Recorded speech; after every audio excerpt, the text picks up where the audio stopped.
Hello, everyone, and good morning. It's my pleasure to introduce you to the RCIF Applied HPC seminar series. This is session 2.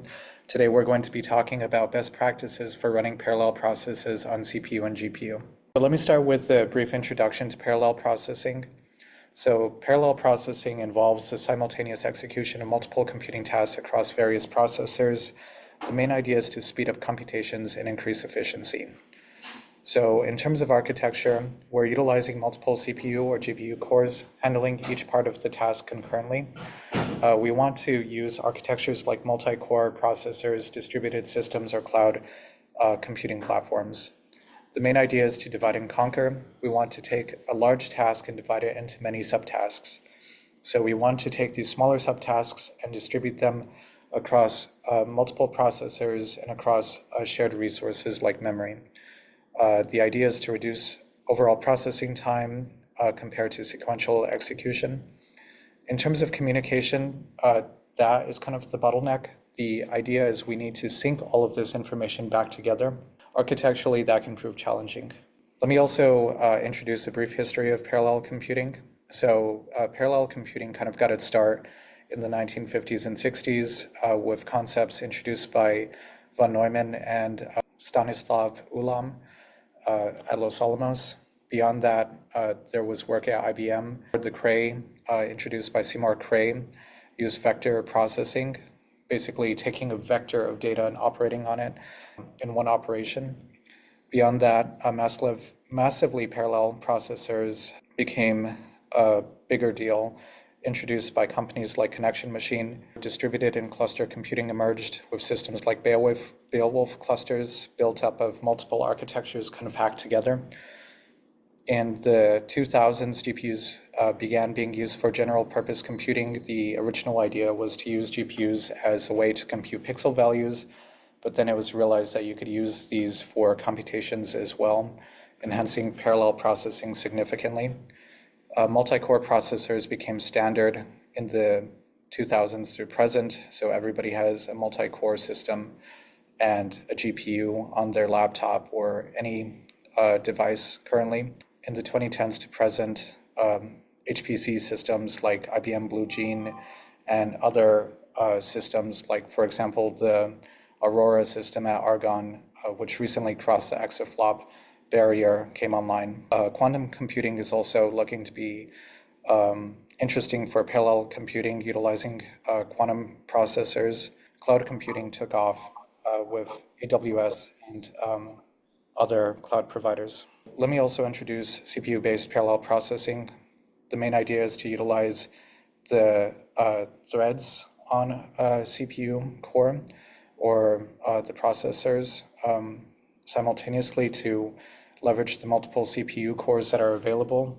So you can have a single CPU core with multiple threads. The idea is to utilize all of these processors concurrently to solve a problem. So you can have multiple cores, many threads, and a shared memory. And the idea is to run a code across this CPU-based architecture and then synchronize everything back together and return an answer. So CPU-based processors have the advantage of having a large amount of memory dedicated to a few cores. So this is a famous quote from Seymour Cray. If you were plowing a field, which would you rather use? 2 strong oxen or 1024 chickens? So this is kind of introducing the idea of GPU-based computing and the idea of using many processors available on the GPU system as opposed to 2 very strong CPU cores, which could be used with a large amount of memory. So GPU offers relatively less memory, but a lot of resources, a lot of threads that you can draw on. In terms of GPU-based parallel processing, it offers massive parallelism. There's hundreds to thousands of smaller, efficient cores which are designed for executing multiple parallel tasks simultaneously. It's ideal for operations that can be broken down into small independent tasks. So if you don't need concurrency, this is a very good system. Concurrency is still possible. It's a specialized hardware. It was originally developed for calculating pixel values, although it was realized that you could use this for calculating anything really. once you attach enough memory to it. It has high memory bandwidth as well, so you can have faster data transfer rates, which is crucial for handling large data sets and textures quickly. There's some specific programming models such as CUDA or OpenCL that allow developers to directly work with the GPU's parallel processing capabilities for general purpose computing, although most of our users would be utilizing PyTorch or TensorFlow, which is much more simple than writing CUDA kernel or an OpenCL kernel, because you don't need to interact with memory directly. GPU-based parallel processing is your go-to for image-based processing, typically, because that was what it was originally designed for. I'm going to talk a little bit about multi-threading techniques. Multi-threading is one way to achieve parallelism. You can do this through running multiple threads to solve individual processes. So you have a single core with many threads. The idea is to use each of those threads to solve a process, a subprocess, and then share memory and resources for aggregating the results back together. This requires synchronization. You need to utilize stuff like locks or semaphores to manage access to shared resources, so this can become a problem. In particular, within Python, there's a global interpreter lock, which helps manage multi-threading processes. It's a good way to efficiently break down complex tasks into smaller manageable subtasks that can be executed across multiple threads, optimizing resource use and reducing processing time. And it's good for I/O applications. So if you're I/O limited, multi-threading is a good approach. Let me talk a little bit about Python and the global interpreter lock. So multi-threading in Python is constrained by the global interpreter lock, which allows only one thread to execute Python bytecode at a time. So this can actually limit the performance of multi-threaded programs, especially for CPU-bound tasks.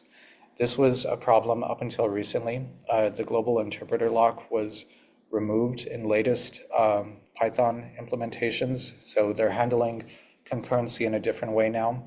But with older versions of Python, you had to be aware of the limitations of concurrency and sharing information back and forth, the limitation in terms of being able to execute one thread for Python bytecode at a time. In terms of multi-threading limitations, it's good for I/O-bound tasks where the global interpreter lock's impact is minimal, but it's inefficient for CPU-bound operations as the threads compete for single execution slots. So it's not really a problem for the latest Python versions, but for older versions, it's still something to consider. It provides a resource overhead as well. So Python, even though it is ideal for writing code, it's easy to read, easy to write. The global interpreter lock was kind of a limitation in terms of massive multi-processing. This was kind of solved in terms of utilizing PyCUDA or tying into GPU-based computing or tying it into C++-based implementations through Python, but just something to consider. Let me also talk about multi-processing techniques. It involves utilizing two or more CPUs or to solve a problem. The idea is to allow each processor to execute tasks independently, which enhances parallel execution and improves performance. Each process is isolated, so it has its own memory space. This ensures that processes don't interfere with each other, which enhances security and stability by preventing one process from crashing others. This takes advantage of load balancing. The idea is to efficiently distribute tasks across multiple processors to optimize resource utilization. So for certain problem sizes, it may not be sharded well. There's optimal problem sizes that work well for multiprocessor computing. Interprocess communication, which facilitates data sharing, utilizes mechanisms such as pipes, message queues, and shared memory and sockets to enable processes to communicate and synchronize their operations. It's crucial for tasks that require coordination. Multiprocessing is scalable. It can scale efficiently and by adding more processors. So if you have a problem which is able to be solved with multiprocessing, you can scale it just by throwing more cores. This is an example of an I/O-bound task which would best be solved with threading. So let's say that you're kind of waiting on a return. In this case, I'm fetching URLs, and I'm basically waiting on the return time. So this is an IO-bound task. We're waiting for inputs and outputs. This is best solved with threading. Is something where you can solve the problem by distributing it. Let's say you need to perform the same calculation on different numbers. This is best solved with multiprocessing. So this is an example of just doing a random computation and then pulling the results back together. To compare and contrast, the core concept is multi-threading uses multiple threads within a single process, uses multiple processes potentially on multiple CPUs or GPUs. In terms of memory usage, each process in a multi-process operation has its own independent memory space. In a multi-threading approach, the threads share the same memory space of the process. Multi-threading is really limited in terms of concurrency and sharing data back and forth. Multiprocessing is better for most tasks that users would encounter running on our systems. You can use hybrid parallel programming models as well. You can use a combination of CPU and GPU for solving different types of tasks. So CPU provides typically much more memory. You can access a huge amount of memory on a CPU-based system. On a GPU-based system, you can access a ton of processing power. So you can efficiently distribute tasks across both of these. This is typically handled very well by programs like PyTorch or by TensorFlow. There typically isn't anything that you would have to do, but for getting the most optimized workflows, you could use CUDA or OpenCL to port one part of the code to CPU and the other part of the code to GPU, taking advantage of the resources. That's just a consideration. You can also utilize programming frameworks like MPI for internode communication, combined with OpenMP and POSIX threads when running on CPU-based nodes. You can use different architectures for different things and get the best of both worlds. In terms of GPU programming models, the go-to solutions that I would recommend would be CUDA if you want to do something really bare metal. You would have to create a CUDA kernel and you'd have to manage memory and everything on your own, which is a bit of a bear, but this is the best way to get the most optimal solution. You can also use Python with CUDA, so this kind of takes advantage of the best of both worlds in terms of readability, writability, and having optimal workflows. So PyCUDA is great. PyTorch is what I would recommend for most things. Even if you're writing your own matrix multiply systems, I would just use PyTorch because it's super efficient. You can handle anything that is matrix multiply within PyTorch very efficiently. These are some examples of what those workflows look like. So Python plus NumPy, it's a very compact code for doing matrix multiplies. PyTorch is even more compact and easier to read and write. CUDA, I have CUDA code available to show this, but the too long don't read it's more complicated. So all of this code and other code examples will be available on our GitHub, which I'll share with everybody via email after this talk. In terms of comparing models or coding frameworks, I would recommend PyTorch and Python to most users just because it simplifies parallelization. Now that the global interpreter lock is kind of removed and there's ways to solve problems within PyTorch efficiently, I would still lean towards Python as a go-to solution for most people starting. There's some great packages there that handle multi-threading and multi-processing very efficiently. So Python would be the go-to solution. PyTorch is great for simplifying processes even further if you're working with matrices, and CUDA is great if you want a bare metal solution to write the most optimal code. And PyTorch, its original intent is to be used for deep learning, but you can also extend that to matrix-based operations. In terms of optimizing workflows, some things to consider are load balancing. So even distribution of workflows across processing units to maximize resource utilization and minimize idle time. This is crucial for maintaining optimal performance in parallel computing environments. You can also minimize communication overhead.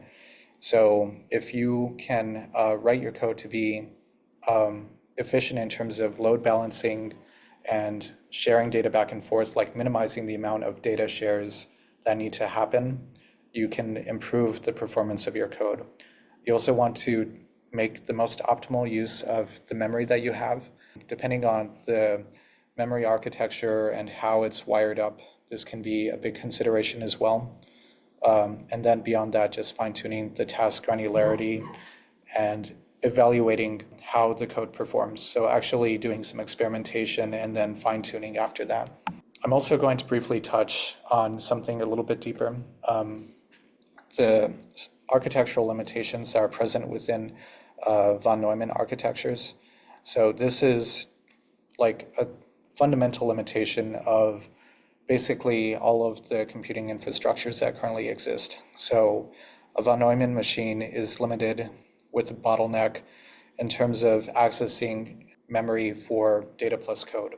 This is basically every architecture that exists. Harvard architectures theoretically are much more efficient because they have different memory for data memory and program memory. So this kind of removes the memory bottleneck. But this is just a nerdier consideration of the limitations of the existing architectures. To touch on our hardware, we have some amazing systems currently. So we have access to state-of-the-art GH200, H100, and A100 GPU systems, which are the latest and greatest in terms of GPU computing. We're here, Scott and myself, to help guide users through going from 0 to 1 in terms of coming with their own problems and utilizing these architectures to the best of their availabilities. We have about 3 petaflops of compute and 18 petabytes of storage, all on a high trust network with very fast interconnects. And in terms of considerations for different types of problems, I've listed all of the different architectures and how they can be best utilized for different problem sets. So these are just some high-level considerations, and if people have specific problems that they're having with their workflows, feel free to schedule time with me and I can consult and give some ideas to improve your workflows.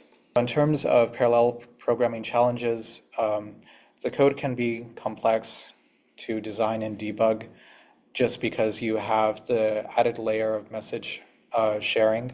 Programs like PyTorch really simplify that. I'm a big fan of PyTorch, big fan of Python, so I would recommend sticking with the simplest frameworks which handle everything.